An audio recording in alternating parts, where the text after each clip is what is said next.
Pindar's Pythian 8 for Aristomenes of Aegina, winner in the wrestling. Benevolent Concord, daughter of justice who makes cities great, holder of the paramount keys of counsel and war, accept this hymn in honour of Aristomenes, victor at Pythia. For you know how to practice gentleness and how to receive it, unerringly choosing the right moment for each. But when a man drives pitiless anger into his heart, you roughly confront your enemy's strength and sweep his insolent violence into the bilges. Not even Porphyrion was aware of your nature when he presumptuously provoked you.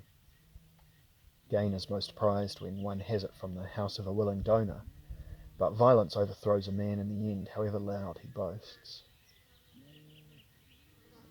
Typhos, the 100-headed Cilician, could not escape his fate, nor indeed could the king of the giants, but they were beaten down by the thunderbolt and Apollo's arrows, who, with kind intent, welcomed Xenakes' son home from Cyra, crowned with Parnassian wreaths and Dorian victory revel. Nor did this just island city fall far from the Graces, sharing as it does in the glorious achievements of the Aeacids. From the beginning it has enjoyed matchless fame, for it is celebrated in song for its nurture of heroes, preeminent in many victorious games and in the melee of battles, and moreover is renowned for its citizens. But I have no leisure to commit a full and lengthy account to the lyre and to the soft-toned voice, for that way an irksome surfeit may intervene. Rather, let what lies at my feet, the urgent debt I owe you, my boy, your latest glorious success, take wings by means of my art. For in following the trail of your mother's brothers as a wrestler, you do not shame Theognatus at Olympia, or brawny Clytomachus, victor at the Isthmus. But in glorifying the family of Maiodilidae, you bear out the words which Oacles' son once spoke in riddles as he saw the sons of seven-gated Thebes standing fast with their spears, when the Epigoni had come from Argos on their second expedition. And as they fought he spoke, "The father's noble spirit is plain to see, fixed by nature in their sons.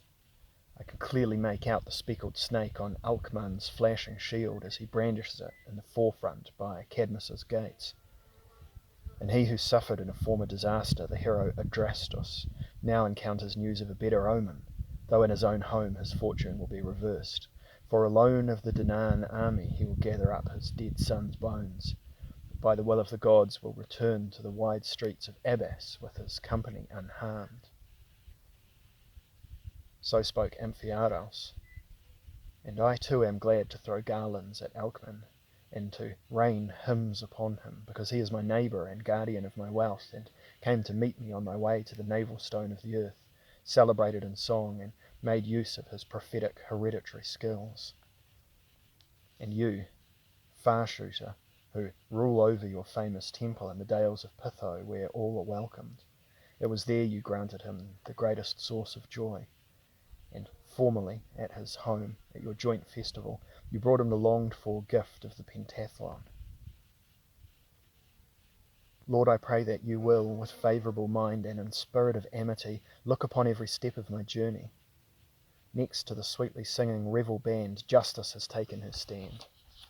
I ask Xenakes, for the gods' favour may be without envy towards your family's fortunes, for if someone achieves great things without long toil, he seems to many to be a wise man among fools, equipping his life with judicious strategies.